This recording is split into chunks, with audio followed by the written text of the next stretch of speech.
ಸತ್ಯಧರ್ಮಗಳು ಪ್ರಾರ್ಥನೆಗುಳಿಯೇ ಅದು ಲೋಕದುಳಿವು.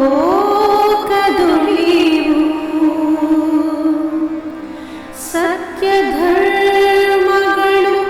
ಪ್ರಾರ್ಥನೆಗುಳಿಯೇ ಅದು ಲೋಕದುಳಿವು.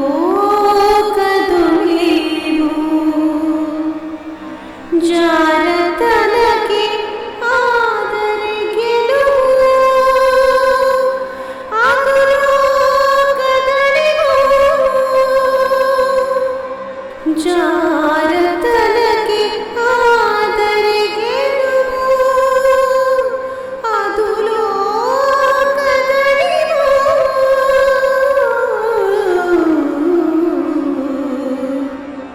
ಪತಿಯ ಕ್ಷೇಮ ಬಯಸುವುದು ಸತಿಯ ಧರ್ಮ.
ಎಲ್ಲವೋ ದುರ್ಳ ರಾವಣ, ನೀನು ನನ್ನ ಸೋದರನನ್ನು ಗಾಯಗೊಳಿಸಿದೆ. ನನ್ನ ಪರಮ ಭಕ್ತನಾದ ಹನುಮಂತನನ್ನು ಗಾಯಗೊಳಿಸಿದೆಯಾ? ಈಗ ನೋಡು ನನ್ನ ಬಾಣಗಳ ಶಕ್ತಿಯನ್ನು.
ಎಲ್ಲವೋ ದಶಕಂಠ, ಈಗೇನು ಮಾಡುವೆ?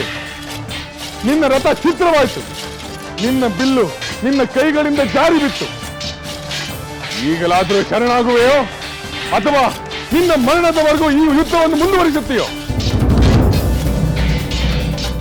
ನಿನ್ನಂಥ ಮಾನವನೆದುರು ಶರಣಾಗತಿಯನ್ನು ಕೋರುವ ಒಳ್ಳೆಯವನಲ್ಲ ಈ ಲಂಕೇಶ್ವರ. ಹೌದೇನೋ? ಆಗಲಿ.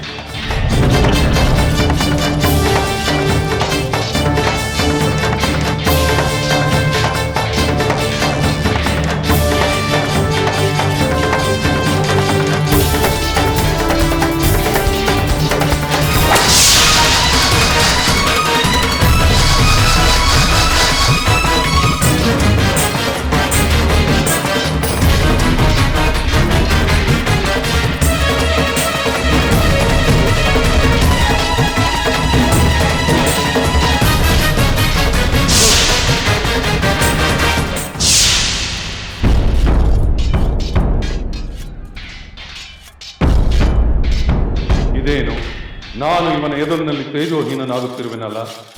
ನನಗೆ ಇಲ್ಲಿಯವರೆಗೂ ಆಗಿರುವ ಆಯಾಸದ ಪರಿಣಾಮವೋ ಅಥವಾ ರಾಮನೇ ನನಗಿಂತ ಪ್ರಬಲನಾಗಿರುವನು? ಹೀಗೇನು ಮಾಡುವುದು? ಪಲಾಯನ ಮಾಡುವುದು ನನ್ನ ಕೀರ್ತಿಗೆ ಅಳಿಸಲಾಗದ ಕಳಂಕ ತರುತ್ತದೆ. ಇಲ್ಲೇ ಇದ್ದರೆ ಈ ದಿನವೇ ನನ್ನ ಪ್ರಾಣಕ್ಕೆ ಕಂಟಕ ಉಂಟಾಗಬಹುದು. ಏನು ಮಾಡಲಿ, ಏನು ಮಾಡಲಿ? ರಾವಣ, ಏನು ಯೋಚಿಸುತ್ತಿರುವೆ? ನನ್ನ ಬಾಣಗಳಿಗೆ ತಕ್ಕ ಪ್ರತ್ಯುತ್ತರ ನೀಡಲಾಗದೆ ದಿಕ್ಕೇ ತೋಚಿದಂತಾಗಿದೆಯೇ? ಅಥವಾ ಅಸ್ತ್ರಗಳ ಮಂತ್ರಗಳೇ ಮರೆತು ಹೋದವೆ? ಅಥವಾ ನೀನು ಹೇಳಿಕೊಳ್ಳುವಷ್ಟು ಶೌರ್ಯ ಪರಾಕ್ರಮ ನಿನ್ನ ನಿಲ್ಲವೆಂದು ಅರ್ಥವೇ? ಅದಾವುದೂ ಅಲ್ಲ. ನೀನಂದುಕೊಂಡಂತೆ ನಾನು ಪಲಾಯನವಾದಿಯೂ ಅಲ್ಲ. ಈಗಲೇ ಬೇಕಾದರೆ ನಾನು ನಿನ್ನೊಂದಿಗೆ ಗದಾ ಯುದ್ಧ ಮಾಡಬಲ್ಲೆ, ಮುಷ್ಟಿ ಯುದ್ಧ ಮಾಡಬಲ್ಲೆ, ಖಡ್ಗ ಯುದ್ಧ ಮಾಡಬಲ್ಲೆ. ಭಲೆ ಭಲೆ ರಾವಣೇಶ್ವರ, ನಿನ್ನ ಪೌರುಷದ ಮಾತುಗಳನ್ನು ನಾನು ಮೆಚ್ಚುತ್ತೇನೆ. ಈ ದಿನ ನಮ್ಮ ಕಡೆಯ ಸಾಕಷ್ಟು ವೀರರನ್ನು ನೀನು ಸಂಹರಿಸಿರುವೆ. ನೀನು ಆಯಾಸಗೊಳ್ಳುವುದು ಸಹಜ, ಜೊತೆಗೆ ನೀನು ಗಾಯಗೊಂಡಿರುವುದು ನಿಜ. ಇಂತಹ ಸಂದರ್ಭದಲ್ಲಿ ನಿನ್ನನ್ನು ಕೊಲ್ಲುವ ಇಷ್ಟವಿಲ್ಲ ನನಗೆ. ಹೋಗು, ನಿನ್ನ ಬೀಡಿಗೆ ಹಿಂದಿರುಗಿ ಸ್ವಲ್ಪ ಹೊತ್ತು ವಿಶ್ರಾಂತಿ ಪಡೆದು ಹೊಸ ರಥ, ಹೊಸ ಆಯುಧ, ಹೊಸ ಉತ್ಸಾಹದಿಂದ ಹಿಂದಿರುಗಿ ಬಾ. ಆಗ ನಾನು ನಿನಗೆ ನನ್ನ ಪರಾಕ್ರಮದ ರುಚಿಯನ್ನು ತೋರಿಸುತ್ತೇನೆ.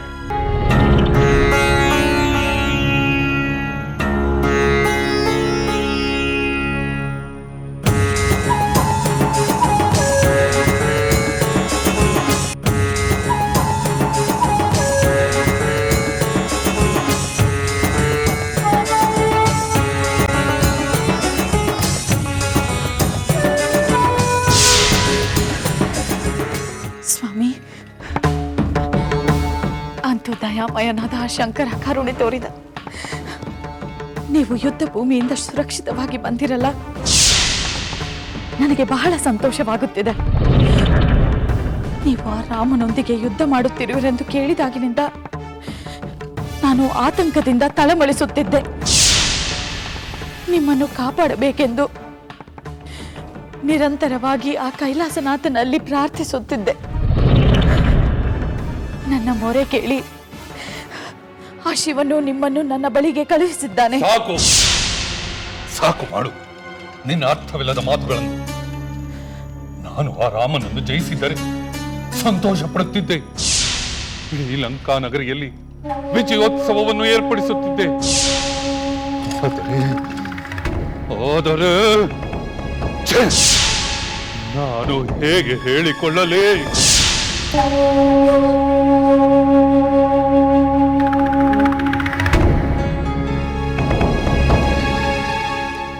ಏಕೆ ಪ್ರಭು, ಏನಾಯಿತು?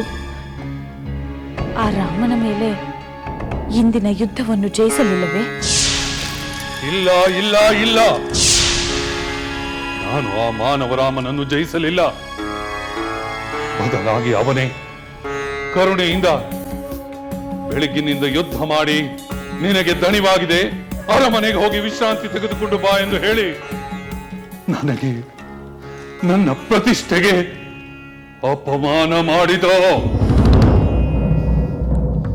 ಪ್ರಭು, ನೀವು ಅಪಮಾನವೆಂದು ಭಾವಿಸುವುದಾಗಿದ್ದರೆ ಯುದ್ಧವನ್ನು ಮುಂದುವರಿಸಬಹುದಿತ್ತಲ್ಲವೇ? ಇಲ್ಲ, ನನಗೂ ವಿಶ್ರಾಂತಿ ಅಗತ್ಯವಿತ್ತು. ಲಕ್ಷ್ಮಣನೊಡನೆ ಯುದ್ಧ ಮಾಡಿದ್ದು ಆ ಹನುಮಂತ ನಾನು ತತ್ತರಿಸಿ ಮೂರ್ಛೆ ಹೋಗುವಂತೆ ಪ್ರಹಾರ ಮಾಡಿದ್ದು, ಇದೆಲ್ಲದರಿಂದ ನನಗೂ ವಿಶ್ರಾಂತಿ ಅಗತ್ಯವಿತ್ತು. ಅಂದ ಮೇಲೆ ಆ ರಾಮನು ಅದನ್ನು ತಾನೇ ಅರ್ಥ ಮಾಡಿಕೊಂಡು ನಿಮ್ಮನ್ನು ಕಳುಹಿಸಿದ್ದು ಒಳ್ಳೆಯದಾಯ್ತಲ್ಲವೇ ಪ್ರಭು? ಮಂಡಾದರೆ ಸುಮ್ಮನೆ ಗಾಯವನ್ನು ಕೆದಕಿ ಕೆದಕಿ ನೋವನ್ನುಂಟು ಮಾಡಬೇಡ. ನನ್ನ ಸಂಕಟವನ್ನು ಹೇಗೆ ಹೇಳಲಿ? ಹೇಗೆ ಹೇಳಲಿ?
ವಾನರೇಂದ್ರ, ನೀನು ಹಾಗೂ ಲಕ್ಷ್ಮಣ ಈ ಶಿಬಿರದಲ್ಲಿ ಪೂರ್ಣವಾಗಿ ವಿಶ್ರಾಂತಿ ತೆಗೆದುಕೊಳ್ಳಿ.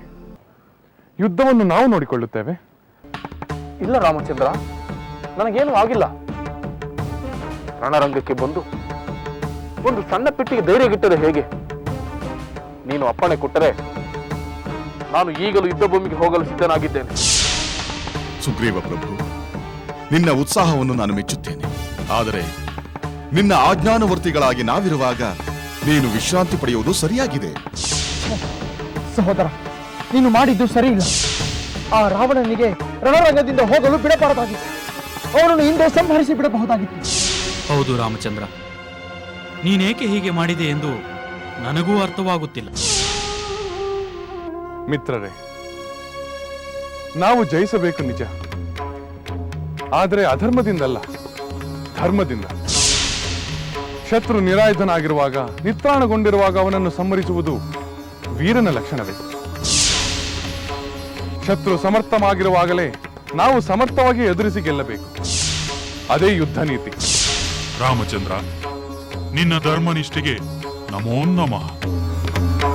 ರಾಮನೆಂದರೆ ಧರ್ಮ, ಧರ್ಮವೆಂದರೆ ರಾಮ, ಧರ್ಮಕ್ಕೆ ಜಯ. ನೀವೆಲ್ಲ ಏಕೆ ಆತಂಕ ಪಡುತ್ತೀರಿ? ಇಂದಲ್ಲದಿದ್ದರೆ ನಾಳೆ ಆ ದುರುಳ ರಾವಣನ ಸಂಹಾರ ಆಗಲೇಬೇಕು. ಜೈ ಶ್ರೀರಾಮ್, ಜೈ ಶ್ರೀರಾಮ್, ಜೈ ಶ್ರೀರಾಮ್, ಜೈ ಶ್ರೀರಾಮ್, ಜೈ ಶ್ರೀರಾಮ್, ಜೈ ಶ್ರೀರಾಮ್.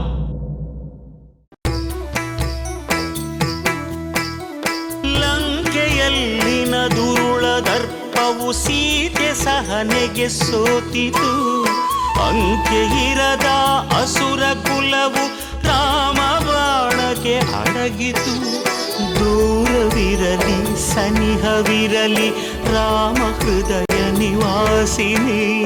ಯುಗವು ಯುಗವು ಸಾಗಲಿ ಅಕಳಂಕ ಪ್ರೇಮ ಪ್ರಬೋಧಿನಿ. ಅಮರ ಗಾಧೆ ಧರಣಿ ಜಾತೆ ಸಾಧ್ವೆ ಸೀತೆ ಸುಚರಿತೆ.